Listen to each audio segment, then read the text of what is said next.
A paz do Senhor, meus irmãos. Deus abençoe todos os nossos irmãos e irmãs que nos acompanham nas redes sociais, nas plataformas digitais. Hoje eu tenho aqui uma dúvida de alguns que me perguntaram, algumas pessoas, e eu tenho para mim mesmo isso. O discípulo que ele quer aprender, ele pergunta, né? Como os discípulos perguntaram a Jesus. Às vezes a pessoa está aprendendo ali, não está entendendo nada e não pergunta as suas dúvidas. É sinal que a pessoa não está aprendendo nada, não está entrando nada na cabeça dessa pessoa. Mas uma pessoa que se interessa em aprender, ela pergunta, tem dúvidas.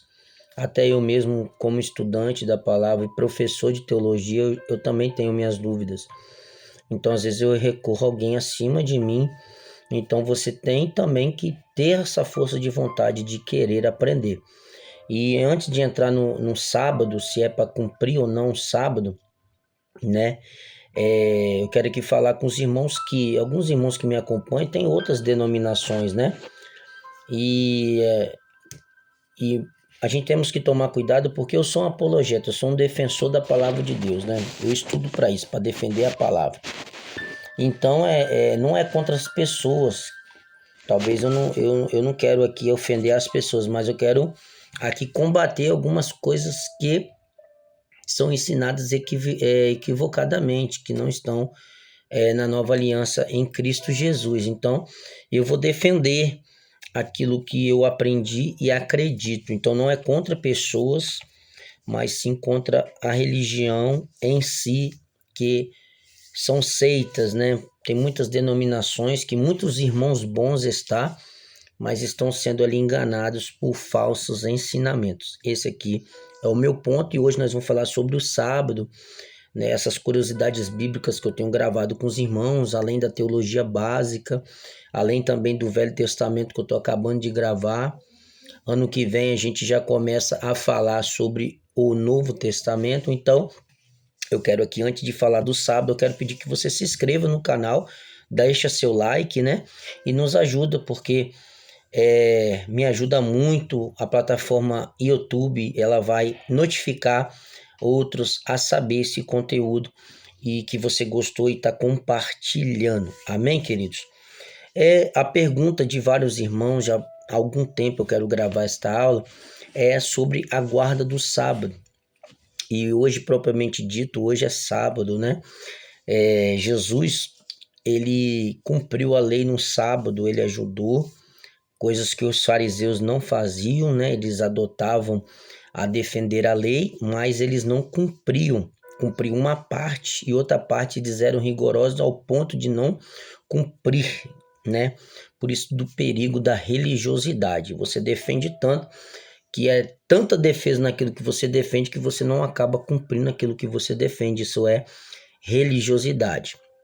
Então, o primeiro ponto aqui eu pontuei, já tem uns dias que eu estou preparando esse estudo, e aqui eu pontuei alguns pontos importantes para os irmãos, que a primeira parte desse estudo o sábado foi dado como um sinal específico entre Deus e Israel, dentro da lei mosaica. Êxodo 31, do 16 até o 17, os filhos de Israel guardarão o sábado, é o sinal entre mim e eles. Não foi imposto às nações gentílicas como mandamento cerimonial. Segundo ponto, Cristo cumpriu a lei. Jesus cumpriu plenamente a lei moral, civil e cerimonial. Mateus 5,17. Não vim revogar a lei, mas cumpri-la. O sábado apontava para algo maior, o descanso em Cristo, ou seja, Jesus não veio abolir a lei por ele, mas ele veio cumprir toda a lei para trazer uma nova dispensação ou uma nova aliança. O próprio sábado é o descanso em Cristo. Isso é interessante. Terceiro ponto, o verdadeiro descanso é Cristo. O sábado era uma sombra, Cristo é a realidade. Colossenses 2, 16 ao 17 vai dizer: ninguém vos julgue, porque por os sábados, tudo isso é sombra do que havia de vir, mas o corpo é de Cristo. Hebreus 4, do 9 ao 10 vai dizer: o descanso agora é espiritual, pela fé. Quarto ponto, a igreja primitiva não guardava o sábado. Os cristãos se reuniam no primeiro dia da semana, domingo, celebrando a ressurreição.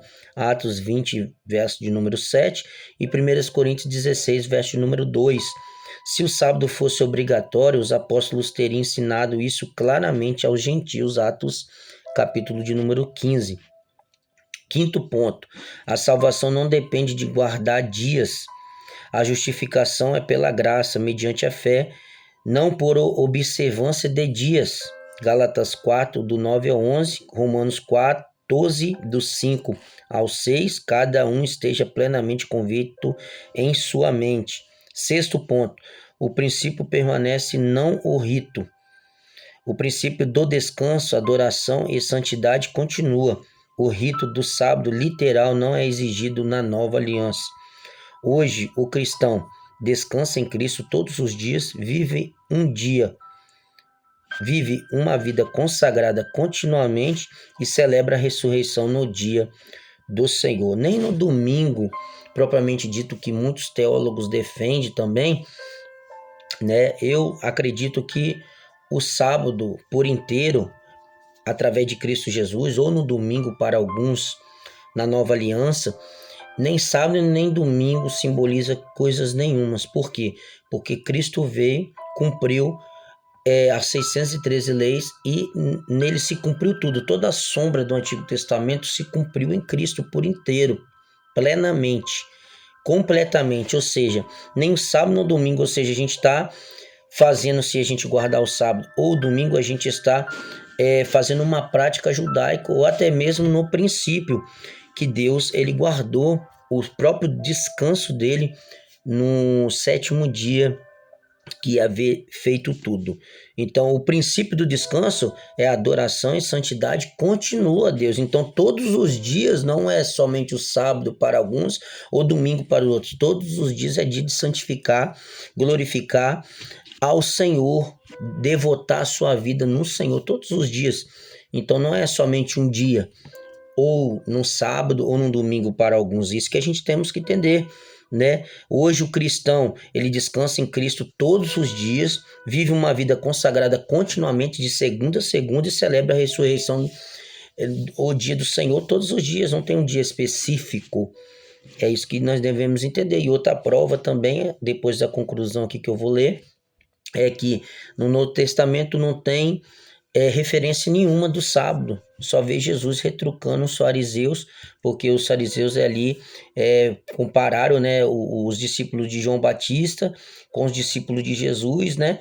E depois Jesus falou que o sábado foi feito para o homem, não o homem para o sábado, né? Jesus falando que todos os dias Jesus curou, Jesus salvou, Jesus fez maravilhas, 7 milagres Jesus fez no sábado, né? O próprio Jesus trabalhou no sábado, ele se referindo que ele estava cumprindo a lei e ele estava trazendo uma nova dispensação para nós, uma nova aliança, né? Isso que devemos entender, né? Não tem referência nenhuma de guarda de sábado. Algumas pessoas vão falar que as 9 ali é encontrado, né?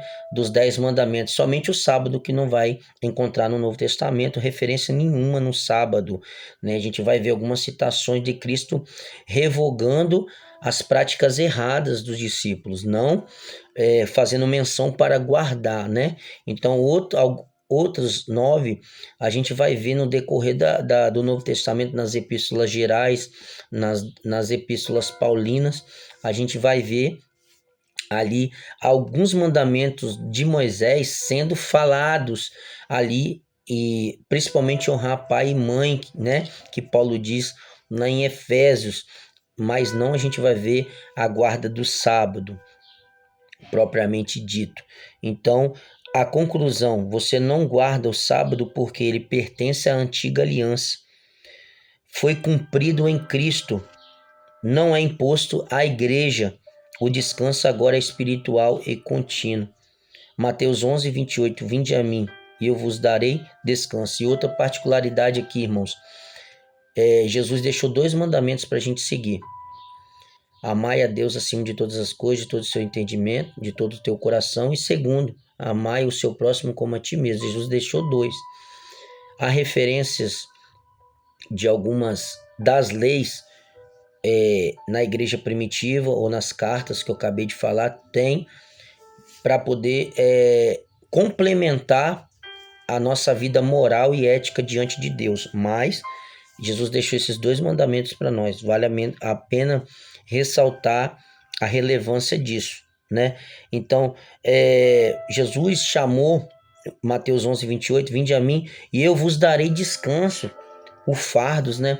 Os fardos, irmãos, são pesados da lei. Não tenta puxar para os dias atuais, que ninguém vai conseguir. Não tem templo também, nem os judeus podem adorar a Deus com a lei, porque não tem templo. Muitos daquilo que se passou não existe mais, não tem como. Então Jesus, ele trouxe a graça dele para nos aliviar dos fardos. E muitos hoje fariseus, não somente da época de Jesus, mas hoje a gente vê pessoas colocando fardos pesadíssimos. Nem eles mesmos carregam, mas eles querem que os outros carregam. Eu acabei de dizer no começo do vídeo, tem pessoas que falam tanto de algo, mas elas mesmas não vivem. Eram os fariseus. Aí Jesus fez o convite, e esse convite é para todos, que ele vai aliviar nossos fardos, né? Que o aprender de mim que eu sou manso e humilde de coração. Jesus trouxe uma nova doutrina, uma nova aliança, uma nova dispensação, que é a graça do Senhor.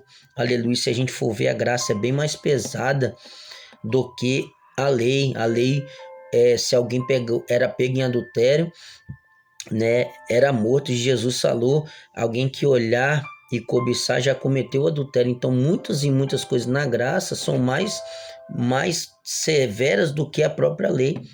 Mas a lei, ela é uma letra. Paulo disse, Jesus disse, a letra mata, a letra era cruel, né? Era difícil seguir a letra, mas o Espírito vivifica. Aleluia, louvado seja Deus. Então, irmãos, tenha um entendimento. Saia de coisas que estão te prendendo. Talvez você está sendo ensinado errado. Talvez você aprendeu de um jeito, foi crescido desse jeito, mas Deus está te dando a oportunidade de ter uma leitura bíblica.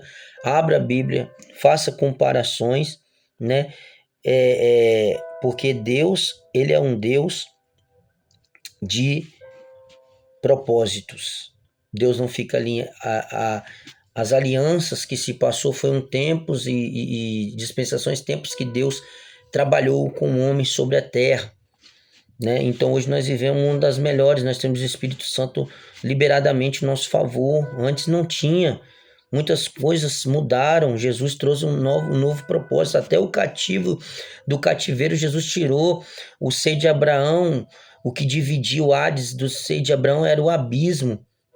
Então Deus tirou de lá de baixo os salvos e colocou debaixo do trono dele. Jesus fez muita coisa, irmãos. Não tem como a gente medir o que Jesus fez, o sacrifício dele, as obras que ele fez, a aliança que ele trouxe nova para nós é indimensionável, é incalculável, né? Louvado seja o nome do Senhor, né? O sábado, instituído na lei de Moisés, dado o sinal da aliança com Israel. Domingo surge na nova aliança relacionada à ressurreição com Cristo. Qual é o propósito? Descanso físico e cerimonial. Assim, eu estou aqui pesquisando e dando para vocês a diferença entre o sábado e o domingo, né? E o propósito descanso físico e cerimonial apontava para algo futuro, sombra Colossenses que eu acabei de dizer, e domingo celebrava a vitória de Cristo sobre a morte. Então, quem pensa no sábado, quem guarda hoje o sábado está na lei de Moisés, né? Referenciando a lei de Moisés lá, né? E nós fomos alcançados por Cristo, isso já não existe mais. E o domingo, para os cristãos da nova aliança, é acreditado que Jesus é o Jesus do domingo por causa da ressurreição, que ele ressuscitou no domingo. Mas aqui eu falo com os irmãos e encerro aqui para não ficar longo. Todos os dias é dia de santificar e se preparar e estar firme com o Senhor. Todos os dias. Não sábado para uns e nem domingo para outros, mas sim todos os dias. Jesus é o fim da lei. Jesus é o fim dos fardos pesados e sobrecarregados. Jesus é aquele que carrega conosco e coloca fardos leves na gente. Amém? Aleluia. Louvado seja o nome do Senhor Jesus. Nessa aula, o significado espiritual é o descanso eterno, externo e eterno, semanal, símbolo temporário, significado espiritual do sábado. Do domingo celebra o descanso eterno em Cristo. Vida cristã vivida todos os dias, né? E também defendido também por esses cristãos aqui que defendem o domingo, né? Como um domingo de devocionar melhor o Senhor, mas eu falo com os irmãos para devocionar a sua vida todos os dias, santificá-la, jejuar, orar, leitura bíblica diária, né, para que a gente venha cumprir aquilo que Cristo nos impôs. Amém? Não porque é um fardo ou é um mandamento rígido para a gente seguir, não, porque a gente ama e ama a palavra. Amém?